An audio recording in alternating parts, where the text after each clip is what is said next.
Let's talk about actual college basketball because we did get some good news, man. Look, we can rant and rave about the NIL and all of this stuff, and I am a firm believer that once you do get some guardrails put in place, once you do get some structure in terms of the rules, once there is some uniformity in terms of what each state is able to do with this, we're going to see. And once you kind of get through this glut of players with COVID years and 6 years and all of that kind of stuff, we're going to find a new normal and things are going to settle out. The best part about this, we get Hunter Dickinson back. We get Oscar Tshiebwe back. We get Armando Bacot back. We get Caleb Love back. We get RJ Davis back. Same way we got Ochai Agbaji back last year, which helped Kansas win a national title.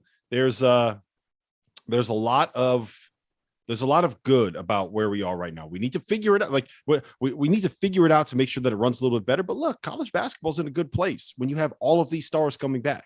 Everybody knows Hunter Dickinson. Everyone's going to know Oscar Tshiebwe, right? T.O., let me ask you this. The thing that I've noticed throughout this trend is that big guys have been the guys more likely to come back.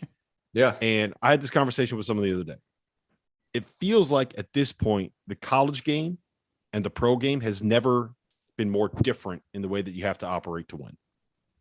Yeah, I think there's a lot to be said there. And especially if you look at the guys coming back, like you've already mentioned, the Dickinsons of the world, the Oscar Tshiebwes of the world, Kofi Coburn last year. Like, here's the thing. The flying up and down the floor right now, and you have to have bodies to be able to keep up with it. These aircraft carriers like a Hunter Dickinson, they're going to struggle at that level.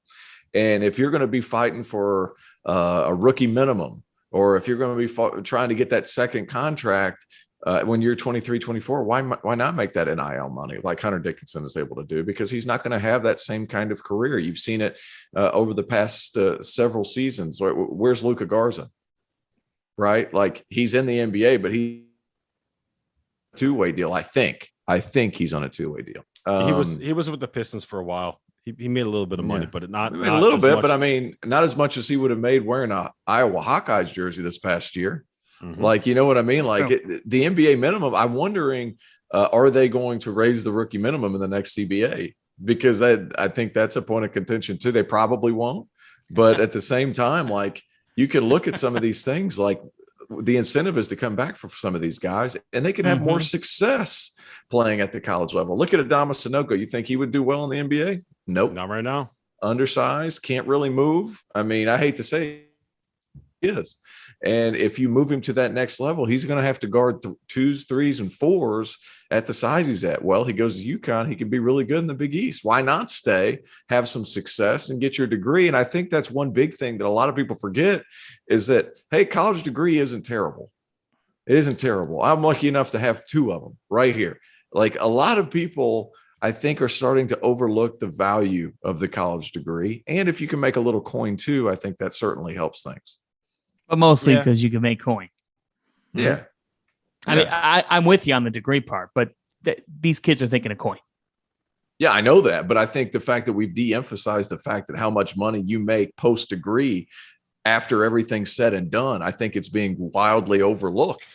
Well, the problem is that's not getting so preached. short. Yeah, but it's so preached. Short-term thinking right now. But the problem with that is, Theo, the money that you can make as an athlete is like you have a very specific and tiny window. Like the way that money for professional, I mean, you know this better than anyone. Hey guys, you're preaching to the choir. Look, my 22 jersey. I want to explain this to people that are listening. It's like when you're an athlete, it's the opposite of what a normal human being's the way that they make money would be, right? Yeah, the trajectory. The way the normal person makes money, they get entry level, they make entry level dollars. You kind of build up, then you get a big job, you get a big raise, you get another big job 10 years down the road, you get another big raise. By the time you're 50, 60, you're making hopefully a whole bunch of money, the most money you've ever made in your life. And that's when you can start stacking it up, get ready for your retirement. When you're an athlete, you make all of your money at the start of your career, right? From 20 to 30 is like that window when you have to make everything and maximize every single cent that you can get out of your body.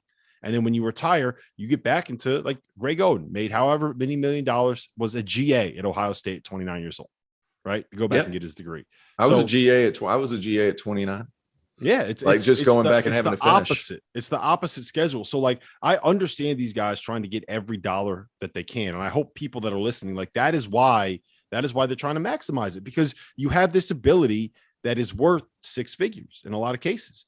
And there's only, if you have 10 years where you can make six figures off of your body and you want to eliminate one of them, well, you're eliminating 10% of what you can actually make. How many kids are we actually talking about, though? Like, that's my whole thing. Like, how many kids are we actually talking about? How many kids does the NCAA help? A lot. Just not the NCAA in particular, but the schools in particular, giving these kids scholarships. Like, how many kids does that help? People forget, like, sure, there might be, guys, let's just put a number on it. Let's just put a number on it when it comes to college basketball. 50 players, 50 maximum. The rest of the kids get scholarships. And let's not de-emphasize the value of the scholarships. A college graduate, by the time they retire, on average, makes over $1 million more than a non-college graduate. Mm-hmm. You want to talk about money? There's some money. There's something to be said there. Like, let's not de-emphasize that. I think that's important. I'm not saying you don't have to. I'm not saying don't get a degree. I'm just saying. Hold on, Rob.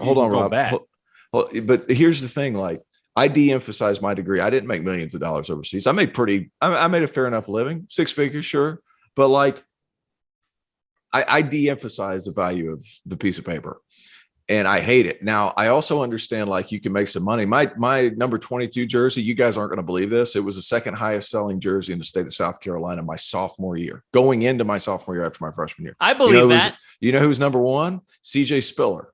I was only behind CJ Spiller in the entire state of South Carolina. That's not a lot. That? So, like, I could have made some legitimate coin. Now, that would have also got me to state probably too, which is probably a good thing. Like, it would have been a good thing for me, because like, I would have finished the degree the first time. I wouldn't have had to slave away and freaking slave away is the wrong word, but like, have to work my butt off and be a practice player at 30 years old. So what you're saying is that we should put Field of 68 on a Oglesby jersey today and start selling those online as throwbacks. You will sell tens and tens of those. You will sell tens and tens of those. And you know who's going to buy probably half of them is my mother. But at once upon a time. Now, not so much. All right, so let's talk about the guys that actually came back. Hunter Dickinson. Sorry, we got to get out of the NIL stuff. We need to talk. Hunter Dickinson, All-American, right? Oscar Tshiebwe, All-American, right? Yeah. But I think the biggest winner so far, it's got to be North Carolina. Not only did they get all these four guys back, Gigi Jackson. Gigi Jackson just committed there. Like, this run to the Final Four has completely changed what the outlook is with Hubert Davis in this program. Correct. Mm-hmm. So let me ask you this: do you have North Carolina number one, Tio, heading into next season? They got to be close. The only thing is, I'm wondering about. We felt the exact same way about UCLA and Peyton Watson coming in. Like, that's kind of my only apprehension there. But Gigi's not going to about him reclassing. I think this past season, watching some people like Amani Bates made him back off that idea to where he's not going to reclass up, but they're still going to be really good. Now, who are they going to have replacing? Huge issue, but those other four, to get four out of your top five or four out of your five starters back, I mean, that's pretty good. Hubert, man, the culture's there. I thought there was no way Caleb Love was going to come back. He looked so disinterested at times last season. I thought there's no way he's going to come back. Final Four run will change some things. It'll change some things. I automatically think about in the current space that we're in, I think about what Jalen Washington and Seth Trimble are thinking coming into North Carolina, because when it's a great thing when you have these guys come back. Obviously, there's only so many minutes that are on the floor. What exactly they'll add, what they'll do for this program coming in.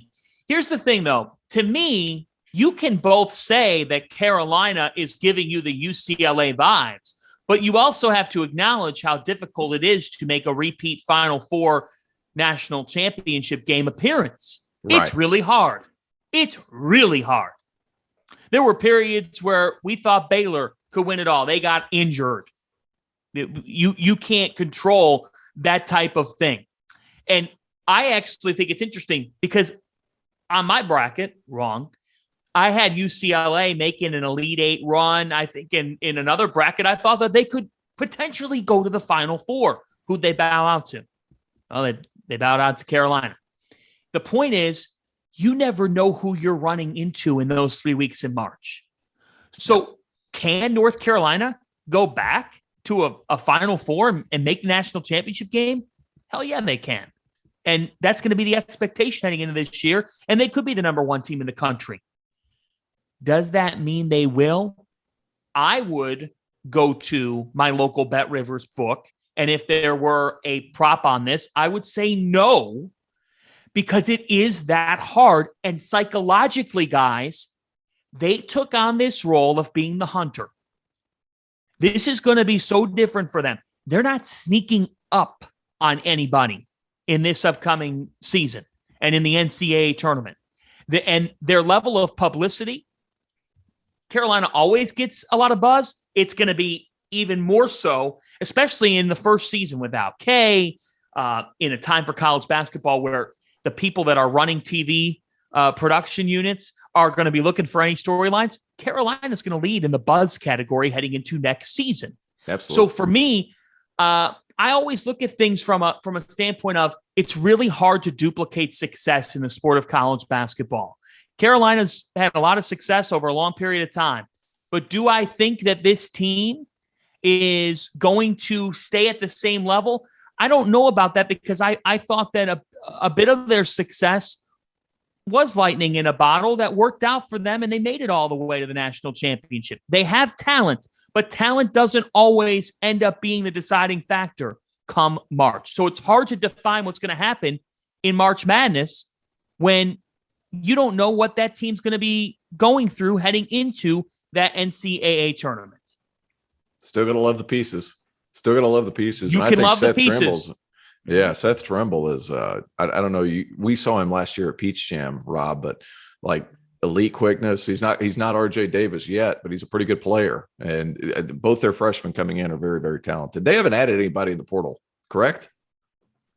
Not yet. No. Yeah. That's impossible to keep up with, though. Props to Borzello for keeping up that list. I literally have it open right now, Lord. so I can find know exactly what I'm looking at. It's a nightmare. Disaster. I do think that replacing Brady Manick is going to be something that's a little bit more difficult than people realize. For a couple of reasons. One, the shooting.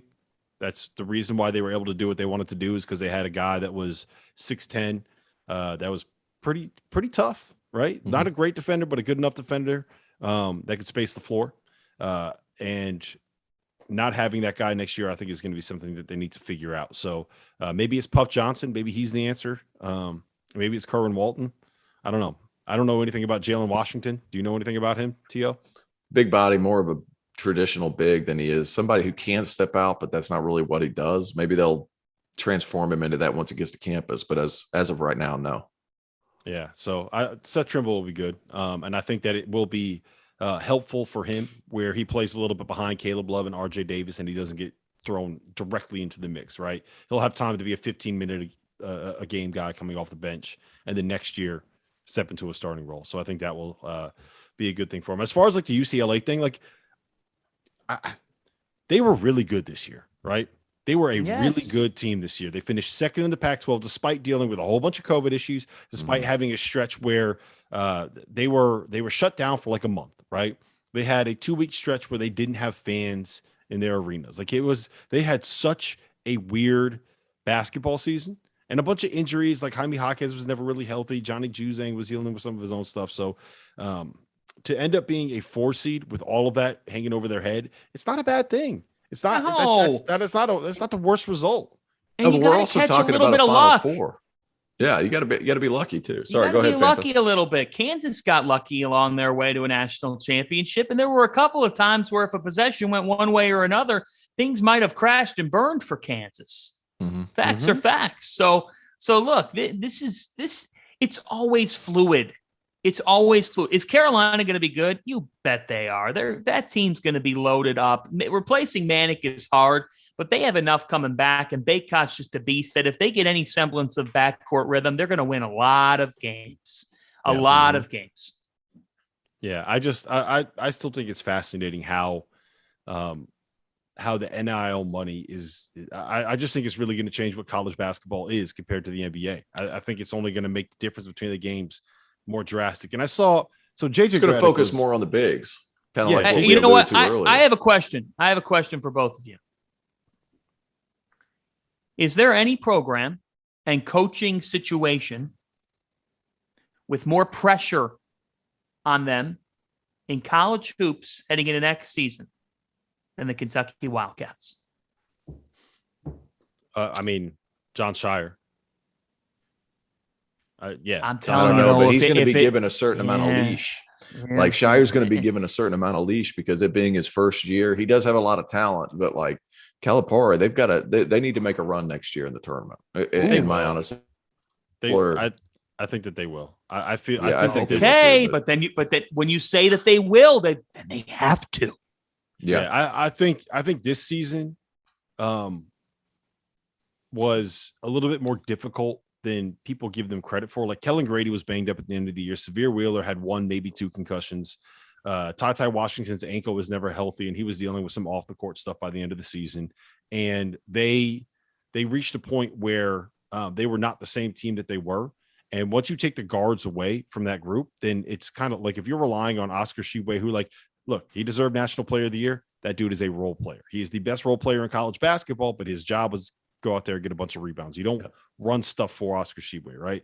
And so you got to the point where they didn't have the guys they needed to score. They couldn't get stops, and they ran into a team who hit shots on the right day.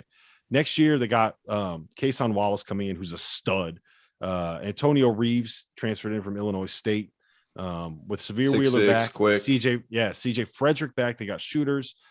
Damian Collins, Chris Livingston, I think are going to be able to kind of fill that 4 role with. I'm assuming one of Jacob Toppin or Keon Brooks is going to be back again next season. So I think the pieces are there. I would love to see them get upgrade at the point guard spot over Severe Wheeler. It doesn't look like that's going to be something that actually happens. I think they're going to roll into a situation where your backcourt is basically Wheeler, Reeves, and Kason Wallace, and you'll kind of figure it out from there. But I think they're going to be really good, man. I think they're going to be really good. I'm intrigued to see what Michigan is heading into next season because I thought that team really struggled offensively at times. And there's still a question mark as to what they're going to be on the offensive end of the floor. Make no mistake about it. Hunter Dickinson, when he asserted himself and down the stretch in the season for Michigan, he really did.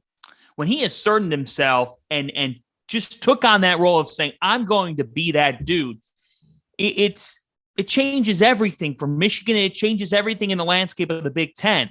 I didn't feel that rhythm early in the season. So for me, for Michigan, I'm intrigued to see who they are, guys, because I still put a question mark next to that backcourt.